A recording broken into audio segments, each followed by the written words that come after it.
Ahojte, tak toto je odroda mule, ktorá mi naozaj že veľmi dobre zarodila. Režem ju tak, že naozaj má takéto dlhé výhony. Tento výhon má zhruba 1,5 metra. Poďte sa pozrieť, ako treba zrezať na takýto púčik.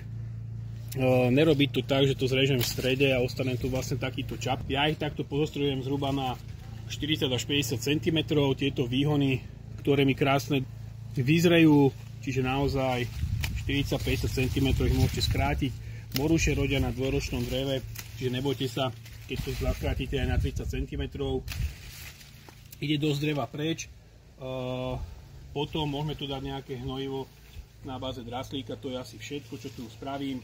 A prečo to režem teraz a nie na jare? Kvôli tomu, že ak tu príde sneh, môžete výhony dolámať a zase tá rastlina bude trpieť, tak to krásne vyzreje.